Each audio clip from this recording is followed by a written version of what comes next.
Asambleísta Linda Machuca.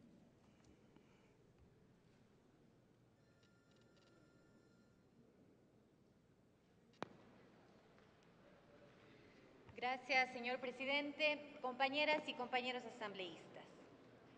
Es una verdad incuestionable que el centro de la Constitución de Montecristi estuvo basada en los derechos humanos, que hemos dado un salto de conocimiento, de concepción del Estado, es igualmente una gran verdad que se formula con sencillez. El Estado existe para el cumplimiento de los derechos humanos de todas y de todos. Entonces, cualquier medida que se tome para prosperar en tal sentido es bienvenida, más aún cuando no queremos que los derechos de la igualdad, los derechos económicos, sociales y culturales se constituyan en un mero discurso y que a través de este protocolo adquieran protección interna e internacional. No hay nada que discutir. Los demócratas que ponemos en la primera línea la protección y promoción de los derechos humanos, tenemos la claridad de apoyar un protocolo facultativo para dar sustento a los derechos económicos, sociales y culturales, instrumento que busca que los derechos estén tan protegidos que el más pequeño de los ciudadanos pueda acceder a mecanismos internacionales de protección cuando es impotente frente a un Estado que los atropella.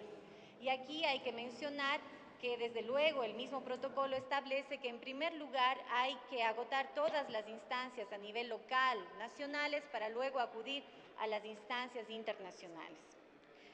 Déjenme hacerles una reflexión proveniente de la realidad para entender la importancia de aprobar por unanimidad el protocolo al Pacto Internacional de Derechos Económicos, Sociales y Culturales. Esto como paso previo a la ratificación por parte del presidente de la República.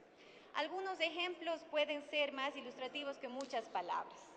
Y me voy a referir, por ejemplo, a lo que ocurrió hace algunos años, un gobierno del pasado, de ingrata recordación además, en donde el presidente de la República de ese entonces tenía en su escritorio la firma de un decreto ejecutivo para cerrarle la puerta a los medicamentos genéricos retrovirales para el tratamiento del VIH-Sida. Si la lucha social para impedir esta medida administrativa, que habría significado una verdadera pena de muerte para muchos enfermos, no hubiera sido capaz de impedir su vigencia, cualquier ciudadano víctima de tales medidas habría podido reclamar en lo interno con pocas posibilidades de éxito en la defensa del gran derecho de acceso a la salud para grupos que hoy identificamos como grupos de atención prioritaria. Solo con este instrumento que hoy se podría este ciudadano o ciudadana llegar al ámbito internacional para reclamar tales derechos que le afectan a él o a ella en forma personal, pero desde luego también a un colectivo que está en iguales condiciones. Dicho en otras palabras, en aquella ocasión, cuando se pretendía impedir el ingreso a nuestro país de los medicamentos genéricos, se estaba atentando contra el derecho al acceso a la salud y a las medicinas, en aquel caso, de personas en situaciones de alta vulnerabilidad. Eso como una medida pública. Gracias, desde luego, al trabajo y a la gestión intensa que desarrollaron varios movimientos y organizaciones sociales, esto no se llevó a cabo, no se ejecutó. Sin embargo, esa medida pudo haber sido también una motivación grande para acudir a las instancias internacionales en esta materia. Otro ejemplo podrían ser las víctimas de desnutrición crónica en un país donde la política pública podría ser, digamos, cada día menos inversión social para el ejercicio de los derechos a la alimentación y a la salud de niños, niñas y adolescentes. Podría ser este un buen motivo para acudir a mecanismos internacionales de protección. Y aquí una de las personas que estuvo en nuestra comisión mencionaba, por ejemplo, aquellas políticas en las cuales un gobierno disminuye los ingresos o el presupuesto más bien para temas como por ejemplo podría ser el de salud y los traslada a otras materias de inferior digamos, grado de importancia. En ese caso, sabemos que hay una población que es altamente vulnerada, que no es solamente una, que puede ser una, pero también son muchas más personas, por lo tanto pueden tener acceso a este mecanismo, a este recurso internacional.